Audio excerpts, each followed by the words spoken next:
So I think we left off with open houses, but I thought, are we going to start with lead with revenue? That quote that I found? Oh, you got a quote? Did you find it? We were talking last class yesterday about CRMs. Yep. The one that comes included. E-Edge, yeah. Is it just as good as everything else? It's more push than shove than others, I found. It works. You can do auto emails. You can do all those things with it. I found it more irritating than helpful, having used a number of others. It was one of the first out of the box, and it's up for a refresh this year. And so it could be much better in September or so when they're planning on rolling it out. But now it's like a six-year-old contact management software thing, and it is, showing its age. So I was talking to the people at Referral Maker. They called me today trying to sell me a deal, and they don't have websites. Nope. Well, KW will give you a website. You get an agent website with KW. Ha! They just rolled out a new one. It's not quite working yet in Canada. It's not working yet? No. It's close. I haven't sort of done anything. It's close. So the new websites are coming with KW, an agent website. Real Web Solutions will give you a website, and they've got contact management. They're a Canadian company right here in Toronto. Agent Locator. Their CRM isn't that great, but it comes with a website. iExact comes with a website, and it's a good contact management software. But by referral only doesn't, and the Feeney's contact system I don't think does. And so the two-in-one is handy, right? I mean, it's handy in that I spent $40 a month on Top Producer for the CRM. They have websites, but they're extra. Yeah. And then I spend $60 a month on Agent Locator. Because that Agent Locator does what Collaborate does. So it was a first tool out of the box that way. It has multiple landing pages. I could drive traffic to it. I'll show you what it looks like if you want. Hang on. And you could set up those little search boxes so that you'd be told, hey, something's come up, right. Next to Ralph, your baker friend. We should talk also briefly about this. Here I am in Google. I type in my name. I'm at the top of the page. I do some SEO work. I've done SEO work over the years so that this happens. Oh, and there you are. So there I am. Look. Now, if you type in Toronto real estate agent of awesomeness, I am not there. Oh, look at your pictures down there. Oh yeah, those are not my pictures. Sometimes my pictures are there. But Adam, this is I think Adam Charlesworth, who's head of the Australian Olympic Committee. Yeah, we bump into each other periodically online. Anyway, it's funny, sometimes my picture's there. But I've recently, I took my YouTube site down, so that's one of the reasons why it not be there. So what I was saying is, someone should be able to find you if they type in your name. There was for a while, the reason I stepped up my SEO work a few years ago was because there was this 12-year-old in New Zealand who made a zombie film named Adam Charlesworth, and he began to kick my ass. And when you typed in my name, it was like, he was at the top of the list. It was like, dude, you're killing me, literally. And so, they have different landing pages, and How much do you pay for this. I did it all for free. I did it all on my own. Okay. Yeah. This is Agent Locator. Yeah, Agent Locator. So search by map. You type in whatever. This is how it works, and it gives you a couple of free shots, and then all of a sudden you have to sign in.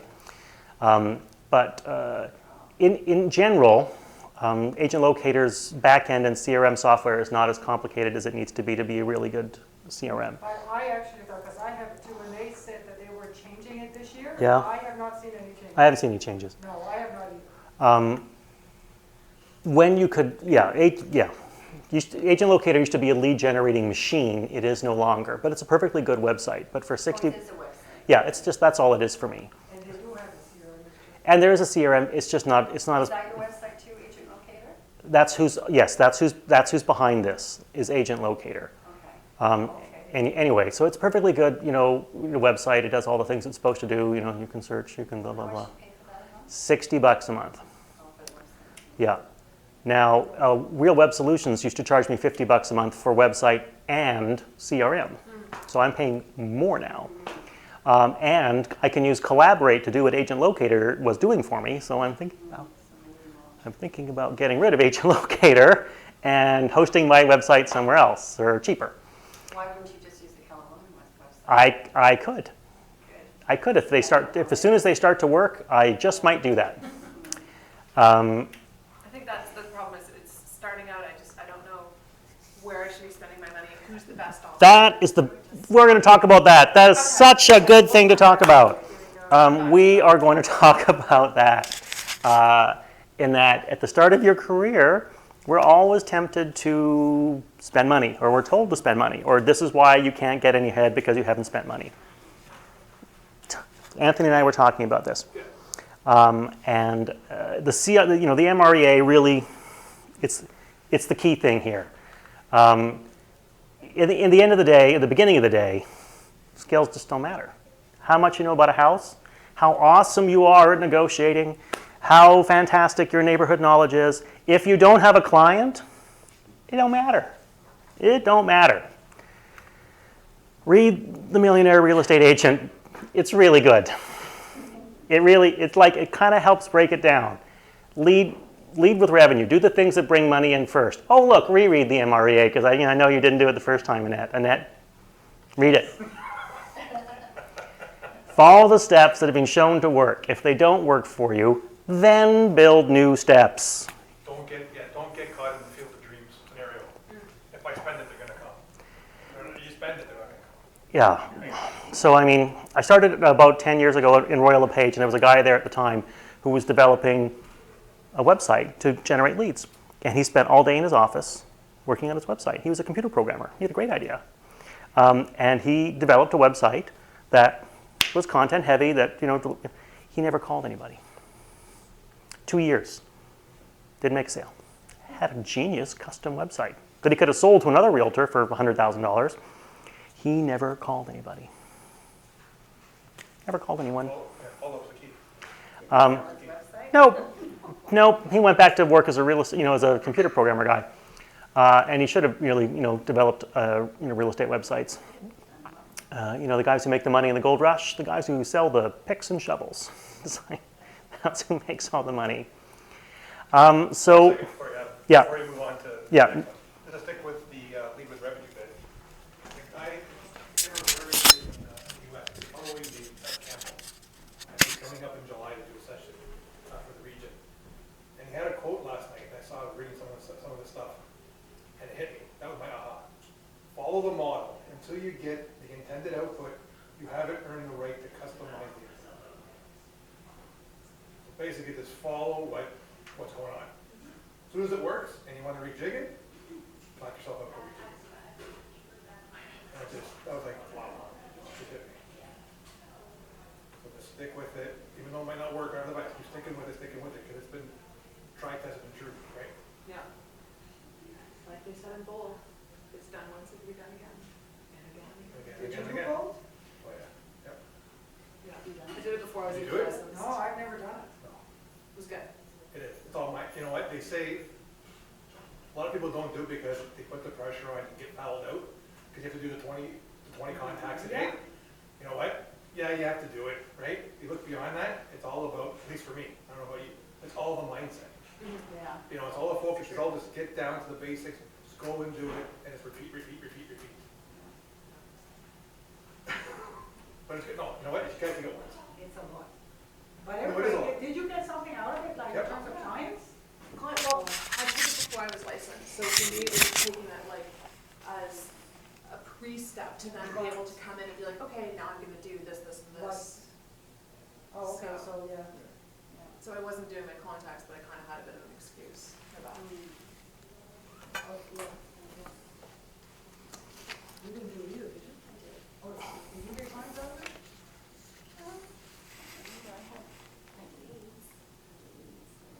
Talking about Bold. So yeah, bold. I think bold is something that you have to be ready for. I don't think it's the thing you should charge into in the beginning of your career. I think it's a mistake to do that. And I think that's highlighted by the letter you write yourself. Like in the second session of bold, they make you write this letter, and then they take it and they mail it to you the next year, right before the next bold. Hey, remember a year ago when you were on bold and you said that you were going to do 26 deals? And you were going to get this, and you were going to, how'd you do? Oh, man. Oh, no, I didn't, I had 4. That's the fun part, though. Yeah, but I don't know how many people have, True. I No, it is. No, it is. I know how many people get that letter and go, oh, yeah.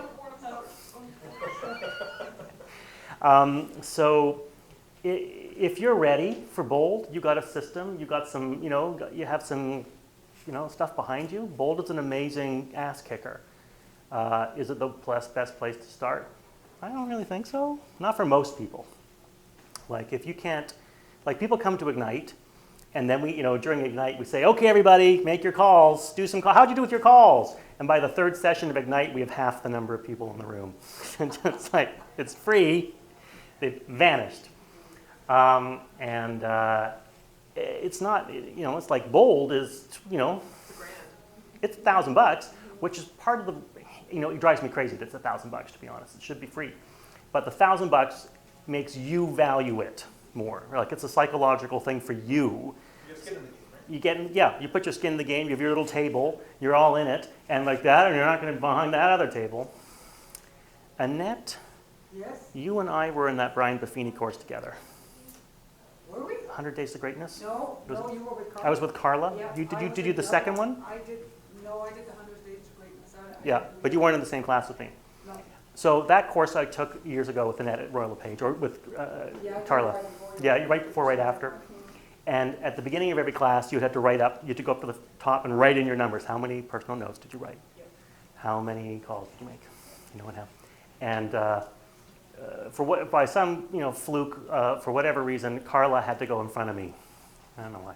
So Carla went up on the first day and wrote 0, 0, 0, 0, 0, 0, and 0, and then had an 8-minute explanation as to why. Yeah. And it was so powerful for me because it was like, oh, I never want to sound like that.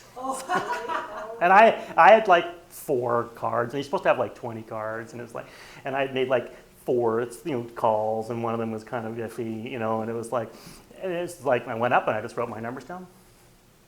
Next week I'll do better. Went back, sat down. Next week I did better because I was never going to be that guy again. That whole public shaming thing really works, and Bold's got that going for you. It is a little easy to lie, though. It is. You're lying to yourself. You're lying to yourself. Yeah. If you're willing to do that, your career's going to go well. People do that in those, because I mean, I found the same Oh, thing. no. There's some people when I get. Oh yeah. So you don't want to be the one at your table that's always 0, so you're like 6. Oh, Yeah. no, see, I kind of found that it was a challenge to see who did better. It's like when you lie to your doctor about how much you drink. Like, we all do it. No, yeah, the answer is always too much. I don't know, like 2. Yeah. Last year. Yeah. So that's the thing with Bold. If you're ready, if you're at a good spot, if you got your CRM ticking over, if you've got your funnel working, but you're stalled in actually adding people to the funnel, Bold can be a great thing to do. Is it the way to start? No, it's an overwhelming, soul-destroying, energy-sucking drain. It is. It is. I'll do the Bold 100. Call 100 people, make 100 contacts. It's not easy. So let's go back to open houses before we jump into door knocking, because I think I skipped ahead here.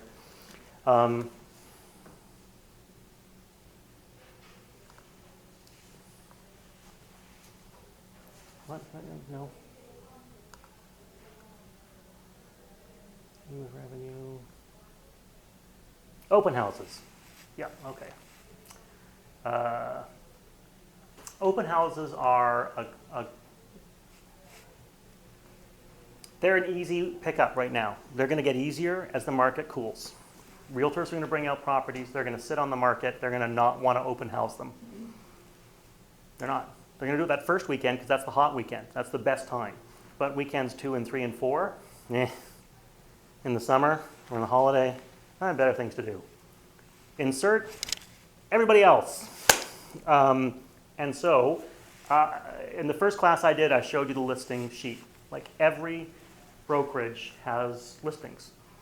And even if you're not with this brokerage, any brokerage that you're with, go to the front desk and say, can I have a copy of all the active listings? They will give you that list.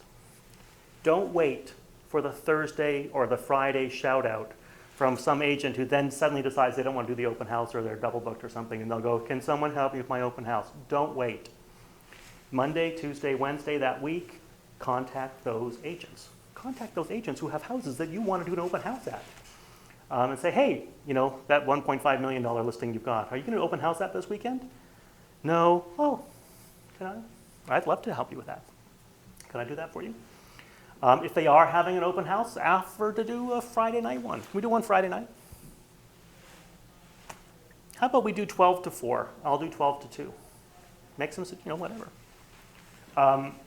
Open houses have been in short supply of late because the market has been moving so quickly. Homes are on the market for less than 7 days. Like houses have been selling in bullies. They haven't even get to the open house. If they do have the open house, the agent's doing it. They're not giving it away. That's going to change. So get the list, work the list, pick the houses. Because as agents get smarter and the real estate market gets flatter, they'll say, can anyone help me with my open house this weekend? First agent to respond gets it, and you don't know which one it is. It's like, what? I literally just do this all the time. Yeah, sure, I'll help you. Great. It's a condo. It's in, Guelph. It's like, oh, Jesus. It's been on the market 84 days. Julie Kinnear does that here too. So it's way better to get in front of that. Get in front of that. Get in front of it early. Because if you get in front of it early, you can door knock around the open house. Say, hey, you seen that house from the market around the corner? Yeah. Well, I'm doing an open house there this weekend. You should come by and look at it. You know anyone who's looking to move into the neighborhood? Here's your chance to pick your new neighbor. Go preview the home. You want to bring your kids nearby? You want to have those grandkids near you when they're grown up? Maybe this is the house for them. During the open house. So this is the sheet I handed out. The taking open houses beyond the basics. This is Keller Williams, doodad. This is really for listing agents, but it's, some of it can be for you. Sign in the yard with balloons and riders. It's really obnoxious, but balloons really work. People will drive by your A-frame. They will. Balloons are waving, they'll see it. Directional signs, flyers the week before, evites, post on websites, go invite the neighbors, remind everyone with a phone call, hope for other open houses in the area. All good ideas. Help establish you in an area. Before the open house, pull comps. Yep, know the schools? Absolutely in Toronto. Preview the other homes that are on the market because other people will know about them too. So when they come into the open house, you can say, well, what other homes have you seen today or last weekend? Did you see the one at 123 Smith Street? You just did. So you can talk about it. And they'll be like, yeah, that was so weird with the dog, right? Yeah, I know. You've got a thing. You've got a moment. Door knock, social media, all good. Call your database, all good. Signs are good. At your open house. If it's not yours, there'll be material often ready made by the listing agent. Hide that in a drawer. Have your own. Have a neighborhood info sheet. Do one from WikiLeaks. Do one. I've got. I have a 7-panel display that I put up in my open house with information about the house and about the neighborhood. And the reason is the last one on the list there. Who comes to open houses? Neighbors. Yeah. Why are the neighbors there? Because they're curious. Curious about what? How much their own houses worth. Right. Because they're thinking about what? They're not buyers, they're sellers in disguise. And that is who comes to open houses, buyers and sellers. The sellers are embarrassed about it though. They won't say that they're a seller. They'll come in and they'll say, yeah, looking, yeah. But they aren't looking to buy, they're looking to sell. And what are they doing? They're interviewing you and you don't even know it. They're looking at the job you're doing during the open house. They're looking at the materials you present. They're looking at and listening to what you have to say about the neighborhood. They know it all already. They want to know if you know it. So an open house is a 2-hour interview for you, for the sellers in the neighborhood who are coming by. So have your own stuff. Have stuff about the neighborhood. No crime against it. You're not, that's how you do it. Delay tactics. If someone comes into the open house and you walk up to them with, please sign in. Hey, sign in. You're like, back off, dude. I'll sign in, sure, hang. Okay, let's, there. What have you got? Crap. You got crap. Mickey Mouse, 5551212. Crapview Avenue, where the hell is that? Is that next to Mold Street? It's the worst named street in Toronto, Mold Avenue. So you gotta prepare for that. Greet them at the door. Tell them your name. Ask them theirs. Use it right away. It's totally cool. And then tell them something about the house they didn't know, they couldn't find out in 5 seconds anyway. Point to all your awesome information that you have prepared for the open house. Let them walk through the house. Ask them, how long they've been looking. Then somewhere in the middle of that period, after they've been looking around for a little while, they've picked up a thing, then you could say, hey, have that conversation, form a bond, and then after you've had the conversation, asking them some questions, you can then say, look, if you'd like more information about this house when it sells or other homes like it in the area, just let me know and I'll send it to you here. Are you already working with an agent? If they weren't before, they could be now. That could be you. So if you come at them right away, it's not going to work. Really? It's not going to work. So that's what I mean. Backload the sign-in sheet. Have it near the end, not at the start. If you're going to do a wine and cheese, if you're going to do drinks, if you're going to do something, a snack or whatever, make it non-staining. Don't use red wine. Don't hand out cocoa. It's a bad idea. Why was I going to go talk about, asking is free. This is the part where you're asking for the other agents' open houses. Ask them, hey, help. Friday night, 12 to 2, that's us. Use the resources we have. If you want to know how to do an open house, or sometimes how not to do an open house, go to some. Go to some open houses that are being held by other agents. You'll see some good ones and you'll see some bad ones. Identify yourself when you're there. Don't talk to any of the other prospective clients. That's rude and poaching. But go. Take your card, leave it on the table, show it to the agent, wander around, watch what they do, or watch what they don't do. If they do something great, think about inviting them to KW. They may hate where they are. Talk about their own brokerage. So this is going to be, as the market flattens this summer, which it's doing right now, a good opportunity. There'll be fewer people coming to the open houses, but they'll be serious. Like in a snowstorm, whoever shows up means business. How do you control it if you magically get one of those open houses where like 75 people come? You can't. So The early spring is a nut. I mean, I did one for Mike. I had 400 people through. Mike and I did a listing once where we had 350 people through each day. It's a stampede. All you're doing is acting as the fire marshal. It's like, okay, that's the maximum. No, everyone out. Yeah, nothing. You can't form. It's like, hi, ha, ha, ha, ha, you're not forming a relationship with anybody. You're not making any. Yeah. No. At any open house, aim for one. If you can connect and get one, that's a home run. 2, wow. If 100 people come to your open house, the odds of you picking up all 100, 0. So don't even try. So don't spend money if you can avoid it. Need a business card after that. Make money first. Scripts. So we're going to talk, door knocking, another classic way of getting business. No one likes it. You should practice some door knocking scripts. I know, leaving something behind is a good idea, but it's the script of the door that matters. I want to talk about this one. This is a script a real estate trainer uses, and his advice to people. He's a very successful real estate coach. So he says, don't be intimidated. Get a plan, go out and do it. It's best to work a neighborhood that's not being worked extensively already. You know, if you want to make your mark in Bloor West Village, you're up against dinosaurs who've been making their mark there for 25 years. Hard to do. But you could try. It's better to find a neighborhood where it's not being totally dominated by a particular agent. Like Sherry Lewis dominates, North Riverdale. Like, it's just brutal. You know, everyone knows her. It's, How do you get that information? You go on MLS, you look up all the sales, you see who the listing and selling agents were. You make a list, which is it's a great tool to use for a couple of reasons, but that's the biggest way.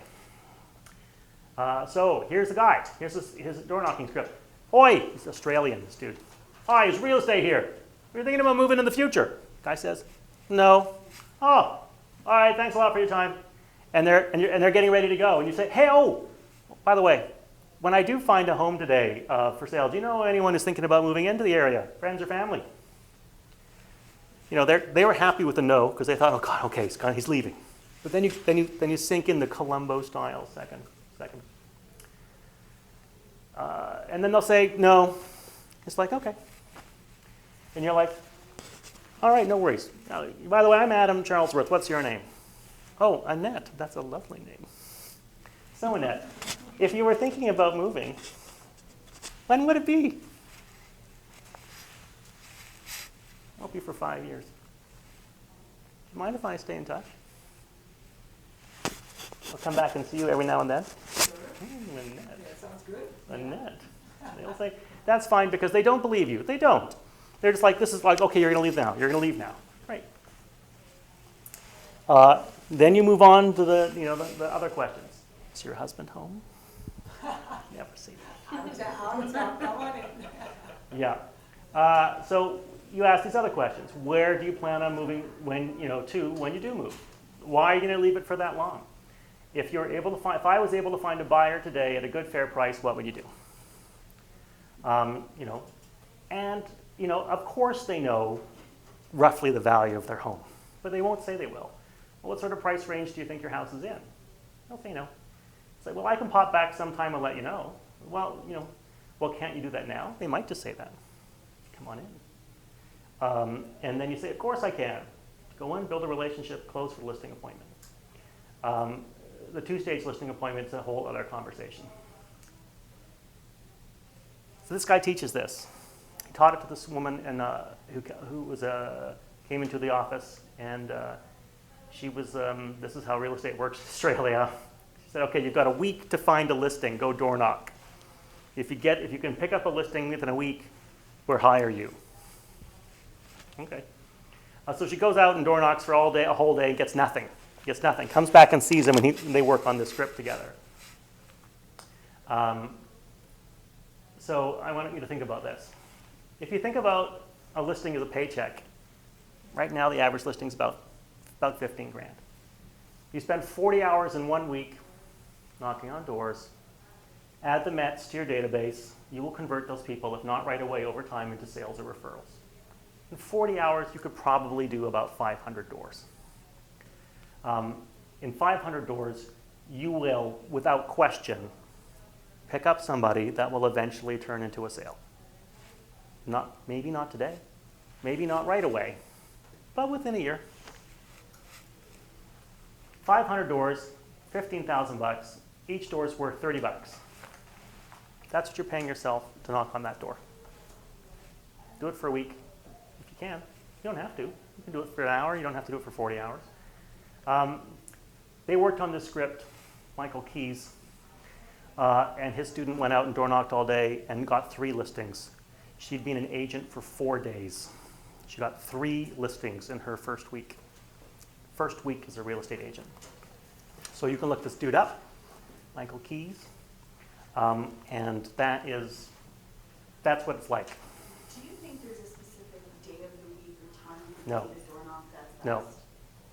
No. Well, let me tell you, I did it in the summertime, last year or whenever it was.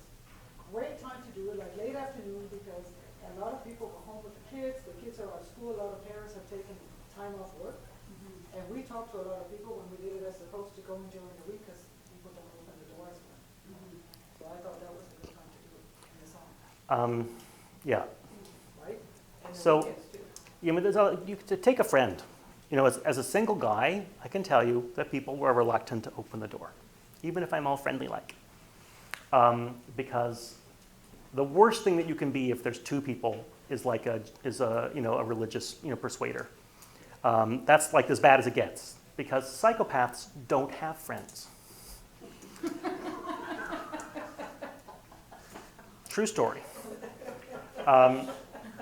People are much more likely to open the door to two people than they are to one.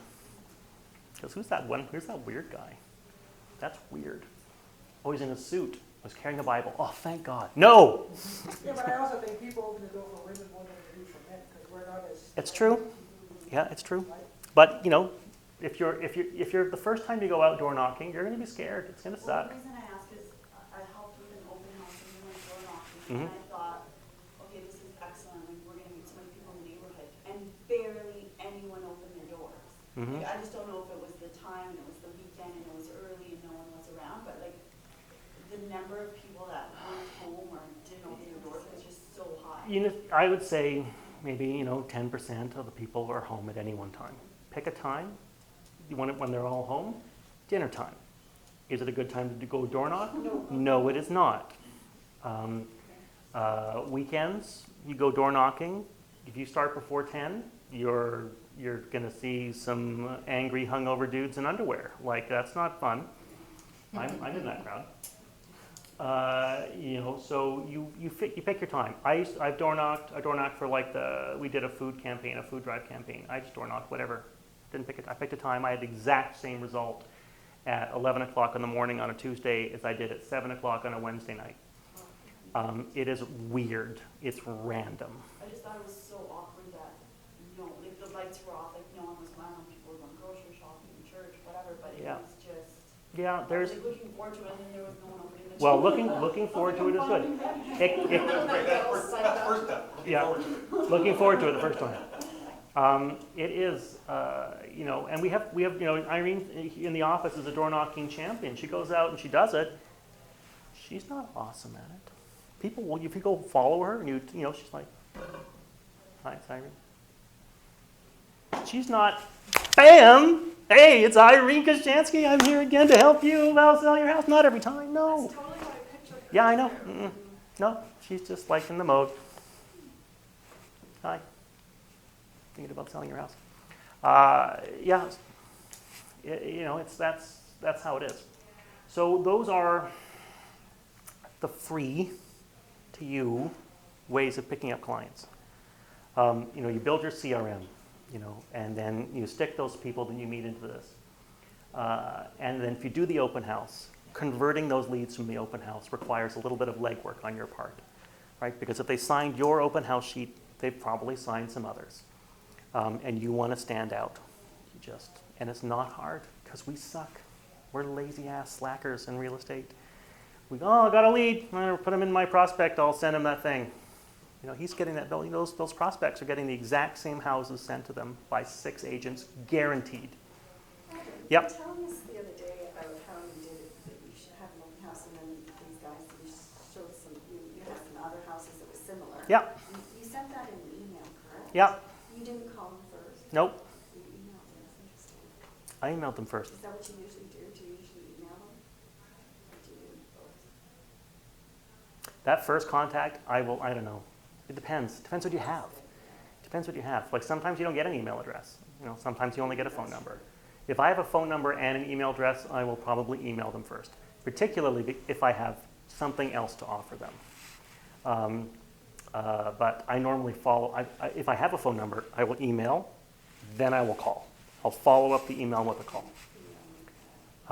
And in particular, if there was a result, like that house on Symes was just perfect for me because it's a good price point. I met those two people, those two groups, and I sent them the email the next day with 3 other houses that had come on the market. I went to see. I sent them the listings. I gave them my opinions. I told them what I thought. Skip this one. Look at these 2 if you want. But I think this is the better of the 2, and here's some issues with the homes. And if you do contact them, do you usually do it the next day, or do you do it that Next night? day. The next day. Next I day. always feel like if you do it that night, you just got home and you're jumping on. If you wait till the next day, you're already taking a chance. Yeah, but you still do it the next day. I do it the next day. Sometimes. If you've had a red hot conversation with someone and they're like, no, send me that thing, Oh, then you do it right away. do it right away. Sure. I'll do it. Do it right away. Robin. What do you think about, Trish suggested, and I've done this with Katie and David, is when you give them a form to fill out and say, go through the house, look at it, rate it, and then we're going to be doing a draw for a $100 gift card, because then they're actually going to give you more legit information. Sometimes. I've tried Trish's clipboard of information, and people walk in and go, that's too much, I'm not doing that. They hand it right back to you. Also, Trish hoisted by her own petard there. If you guess the price of the home, she has a contest, she'll send you $100. You have to guess the exact price. And so she did an open house in my neighborhood, and a lot of people filled that thing in, and everyone guessed the price. No one guessed it exactly right. And I can't tell you how many people have said to me, she never sent me $100. How close were you? I didn't get. You said how much? You got, that's the price. Did you get, no, I didn't. Yikes. So that can backfire on you. What's her pickle in Mississauga, Monica Tharpar? Her entire business is open house driven. She would give away lotto tickets. That's against the law. And eventually someone just called her on it and just said, you got to cut this out. And she wouldn't. And so then they just dropped a dime to the Lotto Bureau, and that was it for her handing out free lottery tickets. But you can do draws.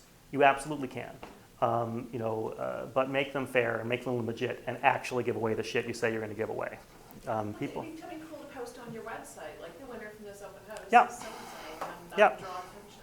Yeah. So I remember there was a scheme a few years ago. You could sign in for air miles.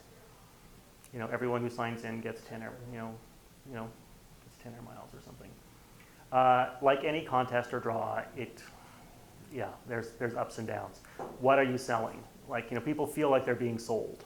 People understand they're trading something here. I'm giving you this information, and I'm taking a chance on this whatever trip to Disneyland. I would rather rely on the information and the relationship rather than a gimmick. But the sign-in board and the rate your house can work. It can, if it just some people find it too much. And at the open house, people use Open House Pro, this cool little iPad-driven sign-in thing. It's kind of fun, it's funky, and people are more likely to fill it in. But you only have one, and you have to hand them your iPad. Then they wander around the house with it, and then you're like, the next person comes in. It's like, wait, where did they go? Hang on. So it is. That's the way it is. You need to lead with revenue in this business. Generate some leads before you spend any real dollars. You don't really need to spend dollars. You've seen my business card? It's really nice. This is perhaps this is where I spend all of my money. There it is. They cost me almost $1 each. We'll give them back at the end. Annette's seen it. I think I do have one. You might. I'll keep it. I don't take out ads in park benches. I don't send out, neighborhood farming flyers. That's it. That's my whole advertising scheme right there. It's my business card, so it better be nice. No one is. People are always surprised by that card. It's so thick. It's like, yes, it is. Yeah. And it's such a nice. Wow, it's unusual. It's so nice. I get lots of comments about my business card, and I'm very happy about that. That photo was taken by Lee Tynan. Lee Tynan is a professional photographer. It cost me $750. Never getting my picture taken again. Yeah, it's a good picture. Isn't it a good picture? You don't need to get it taken again. Yeah, isn't it a great picture? It's a great picture. You can keep the cards if you want. I don't care. I got. I love my pictures. Yeah. So some things are eventually worth spending money on. Did I do that right away? No, I did not. My first business card was cheap as shit. Yeah. You don't have to put, I guess, I always thought you had to put Keller Williams on whenever you have your name. On the other side. You have to put it. As long as you have it on one side, it's okay? Nah, I'm skirting. I'm a bad boy. I'm skirting that a little bit. Are you supposed to? No, it's as long as it's on the card. They don't specify which side. Because I've seen that a few times and I wondered about that. 'Cause Yeah. it makes it a little bit easier. So no, people can have a two-sided business card. The drawback is that I can't, when I have to advertise something, I can't just put my business card on it, because on one side it's not compliant. Like it has to be both sides. Yeah. So the message is lead with revenue. Anthony and I are more and more convinced that, especially, Keller Williams is a classic. You sign on to Keller Williams, you're going to get 10 emails a day at the start saying, here, order the sign, order this. Who's a new thing to spend money on? Oh, here's the latest shiny object. You don't need a shiny object. You really don't. You need a phone. You need a business card. Oh, you're done. Ben Greenhill in our office here is a dominant player in the condo business. He owns a particular set of buildings, 240 to 270 Scarlet. He has penetration there like no one does. He does not have a website. He does not use CRM. He simply operates on chutzpah, coffee, and waving his arms a lot. He will explode and die one day, however, because his business is transactional. Every transaction has to generate another. If he doesn't generate another one with that transaction, he's got nothing to fall back on. But because of that, he goes. He never stops. He's here almost as much as I am, except he makes money. So you can absolutely work this business without a CRM. It's not a good idea. You're going to work 10 times as hard. You're not going to be able to even out the peaks and valleys. All real estate, right? It's peaks and valleys. It's like that's what it's like. You get paid. You don't get paid. You don't get paid. You don't get paid. You don't get paid. You get paid. Oh, you don't get paid. You don't get paid. You don't get paid. Oh, you get paid. It's amazing. And in between, right, this is where you need to be. And the more people you add into your CRM, the more phone calls you'll get, the more leads you'll have, the more steady those paychecks will be. You should, at the start of your career, if it's possible, build up some cushion, build up some money. If you can get 3 to 6 months of cash, that helps you ride out those bumps a bit more. I just want to say something when you were saying about the CRM, when we were talking about the websites and the CRM before. Mm-hmm. Agent Locator, a lot of them have newsletters that you can send out monthly that they actually write. Agent Locator does not have that. No, the CRM for Agent Locator is weak. But they said they were going to add it. Yeah, well, we'll see. Yeah, we'll see. They were the golden boys for a while.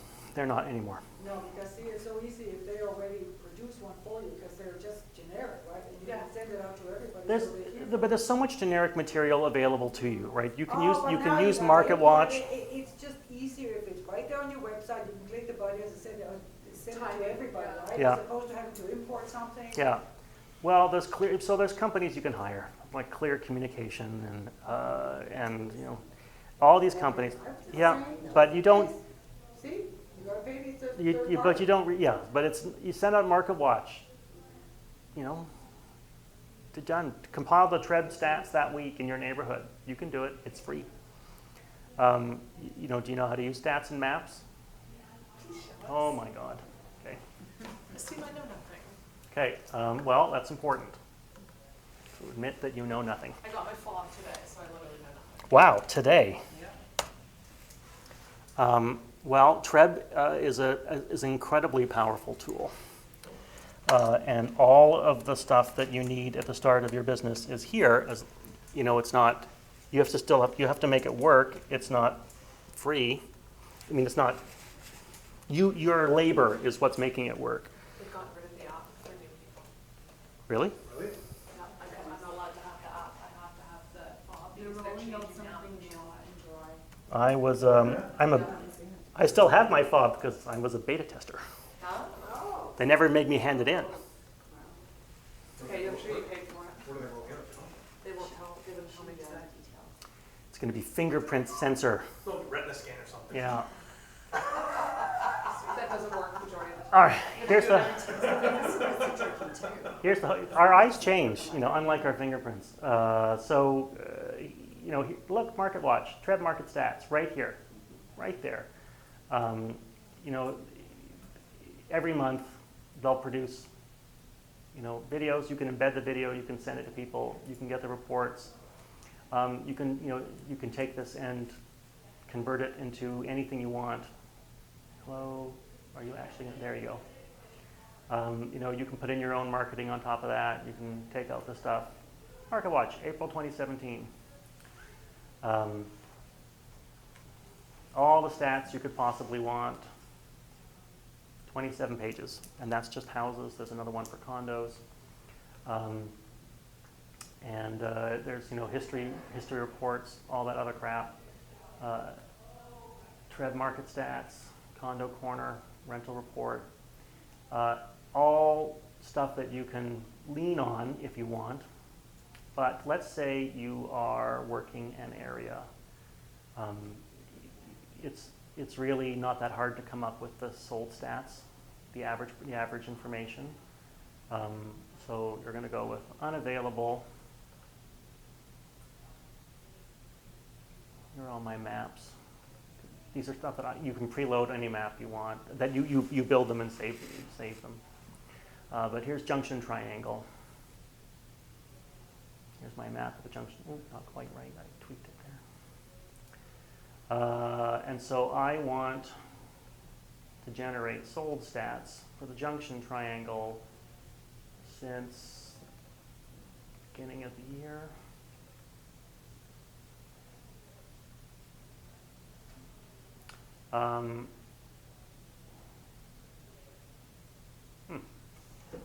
Thought that'd be more. So there's this. There's all the information. Statistics, right there. I missed it the first time.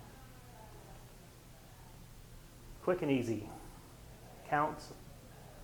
Average price, median, mode, low, high. And it tells you the breakdown of what kind of properties are being sold. You can use this in your newsletter instantly. You're just like any area you're farming, you can just go through, and let it sell for. You especially you can't advertise the individual prices, but you can absolutely advertise the average. Like you can track it over the year. And the thing with the stats is it's like what happened between January and February. Those are the three that sold, and then February to March, and you can plot them on a graph and say, look what's happening in my neighborhood. As much as you want to dig in there, it's all there for you. You're new. Do you know about public records and GeoWarehouse? Okay. If you're going to do an open house for somebody, for instance, go to public records. MPAC. You have as many free searches as you want here. You only have so many with GeoWarehouse. The key difference is GeoWarehouse is where the people's names are. We don't get the people's names for free. This is my house. Da-da-da. But GeoWarehouse is 150. You get 150 or 250 free searches a year, which most people won't use unless you're doing serious data mining. But it doesn't have all the information that it used to have. No, because MPAC and GeoWarehouse used to play together, and now they're two separate entities, and they're fighting. But yeah, there's my house, built in 1910. So if you're going to do an open house, you would get that information right there. Just like, oh, look at that. You can get a property detail report for free. Pop-up blocked. Don't block up my pop-ups. Let's try that again.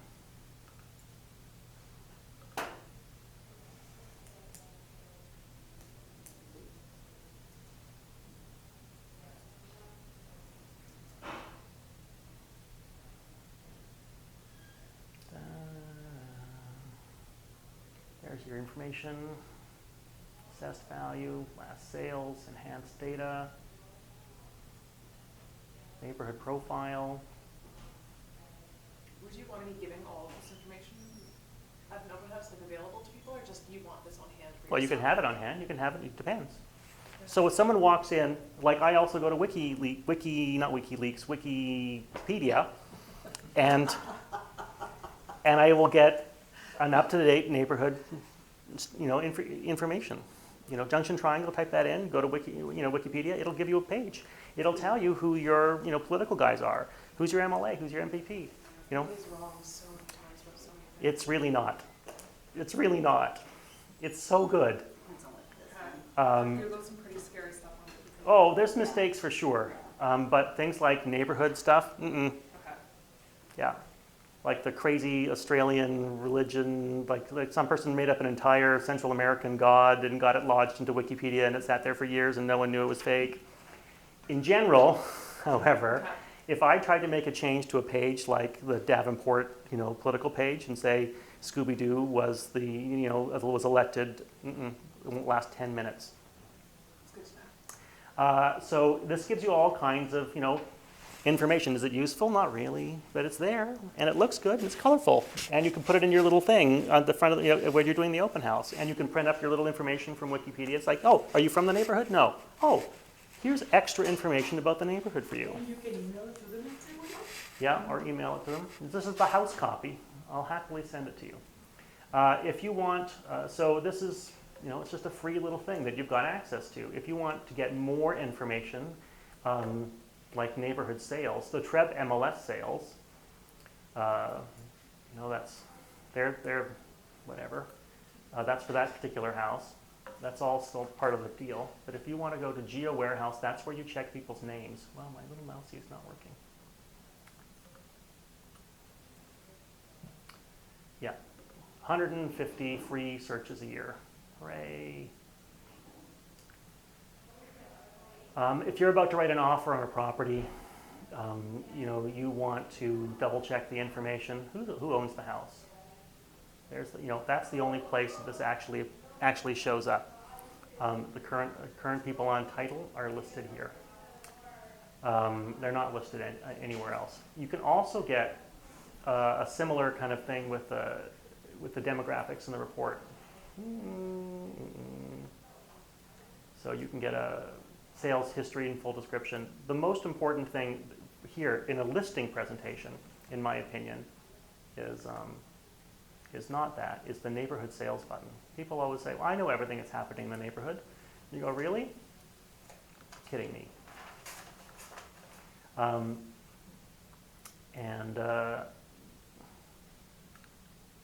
try that again. Neighborhood sales.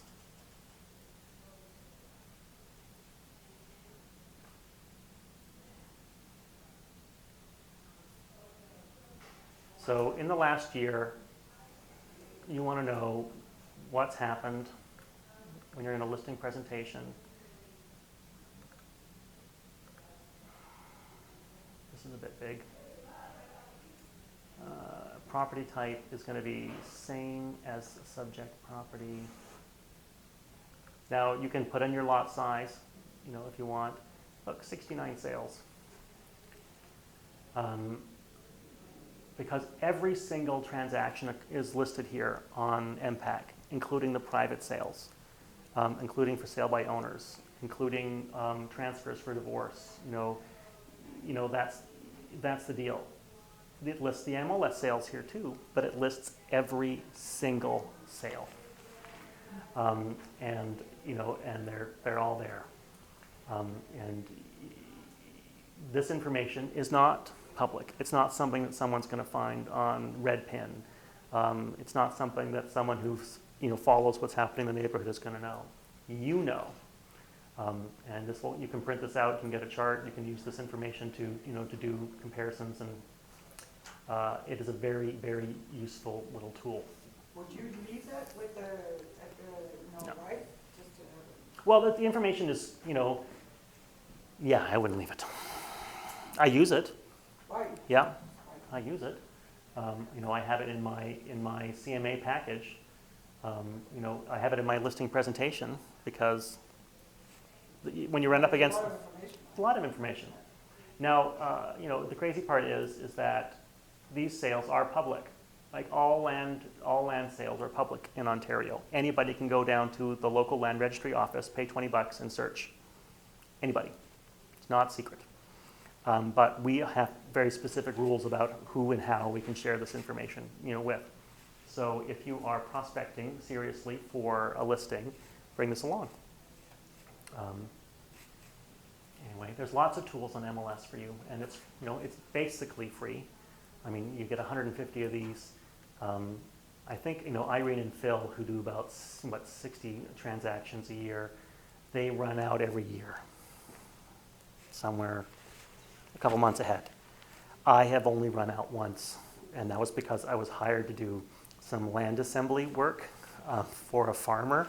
I didn't actually think about it when he hired me to do the job. It was a few years ago, and so I was out on land registry, you know, in around Caledon, and I was trying to find who was owning the properties to approach them for, and I burned through about 100 of my searches.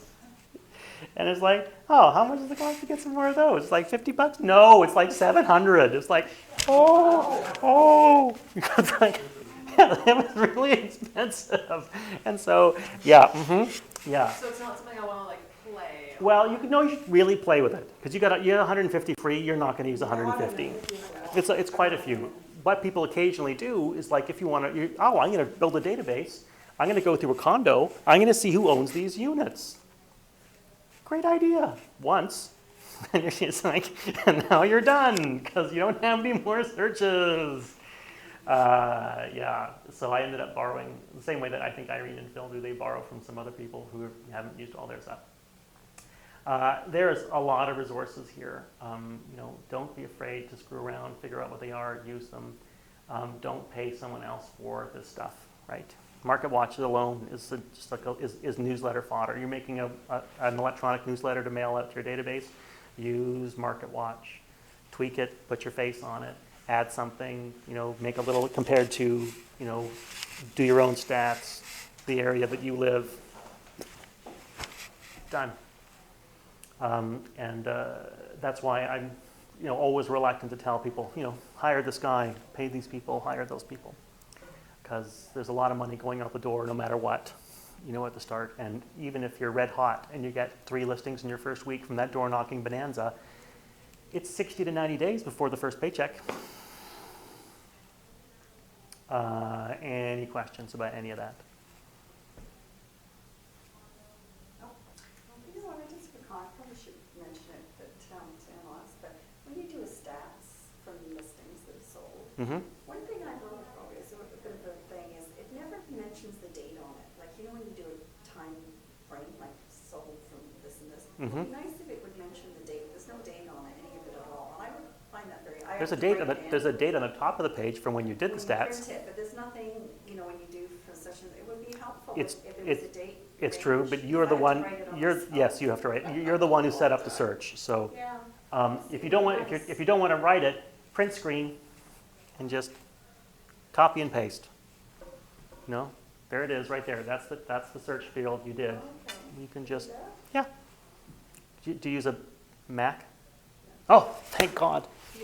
Yeah, you just control and then you hit print screen and it captures the snapshot right there. What do you do? Control. There's a button that says. And it's right up here next to F12, like at the top. The little thing that says print screen, and it captures the screenshot.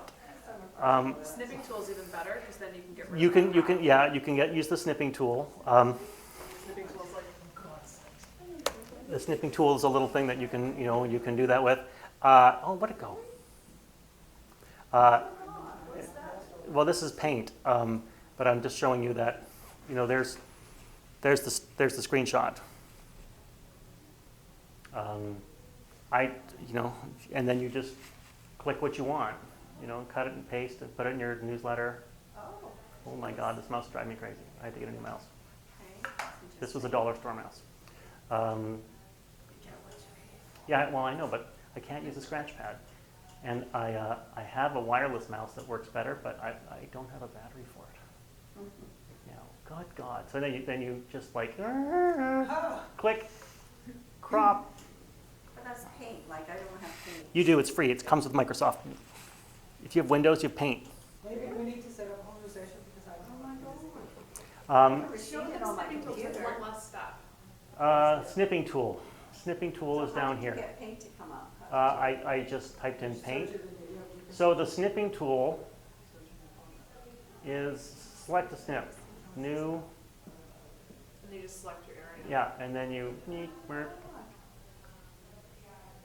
there's your, now you've got it. So stick that next to your stats. You don't have to write it down anymore.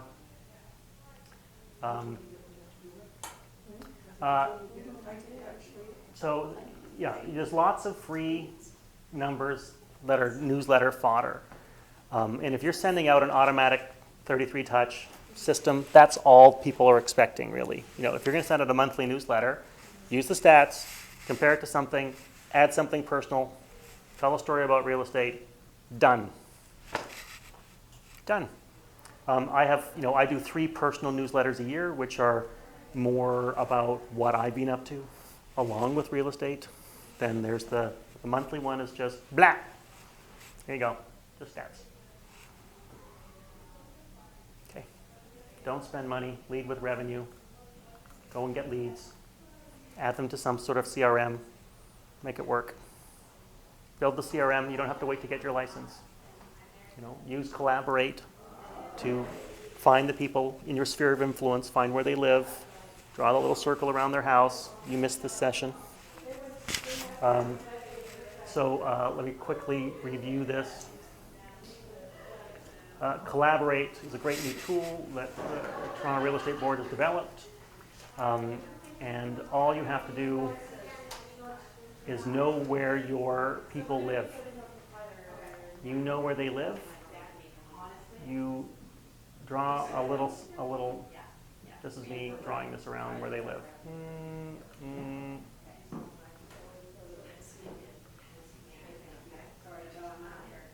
All right, so you draw the little thing, you press and save. Oh, you can set the criteria. This is, sales or leases, available homes, freehold condo, anything. You can set anything you want up. And this is what you would type in where your friend lives. This is Dave, the baker dude. You have to have his information, in a contact form somewhere. But, oh my God, for God's sake, it's the last time I used this mouse. Now, anytime Dave the baker dude, a new house pops up in that little area, you get an email. You get an email that says, there's a new listing. And that shows up. I delete those. Notifications. Your saved searches. So you get an email as soon as a listing is posted. Not the next day, as soon as it's posted. And this is all through Treb? This is, it's through Collaborate, which is attached to Treb. And then what that allows you to do is then you call Dave the baker dude. Dave, how you doing? It's me, Adam. I'm doing okay. Hey, did you see that house came on the market? Where? Oh, like 123 Smith Street. No, I'm right home. It's like, holy crap, it's for sale. Yeah, about that. It wasn't this morning. Oh, it just came on. I've actually got someone who's interested in seeing it. I mean, would you like to go through? You know anyone who wants to move into the neighborhood? What it does is it allows you to convert the people in your database to think of you as a real estate agent rather than whatever dumbass thing it was you did before. And it's free. And so that's what I recommend you do. Go through your database of people you know where they live, draw a little circle, use Collaborate. Don't have it email them, right? Just you. You are notified that a home has come up in the area that they're interested in. Really, it's the area you're interested in because it's close to them. I think you would get it the next day. You get it the next day. You get it the next day. Right, And it's not as easy, to be honest. And the prospect searches are, a little bit more clumsy. It's just a way of converting the people to think of you as a realtor rather than anything else. And it's free. Free is good. And also, I have people set up on this system and they love it. Young people love this Collaborate system. You can attach them. They can then start doing their own searches. You get notified when they look at things or they like things. They can make comments on stuff. And then, those comments are, it's a conversation you can have in Collaborate. It's a conversation you can have onto the phone. Like someone today. A guy liked something. He made a comment. I went in and made a comment. It's awesome. It's awesome. So Collaborate. Right. Next week, what are we doing next week? Listing presentations. We're going to talk about listing presentations next week. I know we've touched a little bit on it as we went along, but I will show you mine.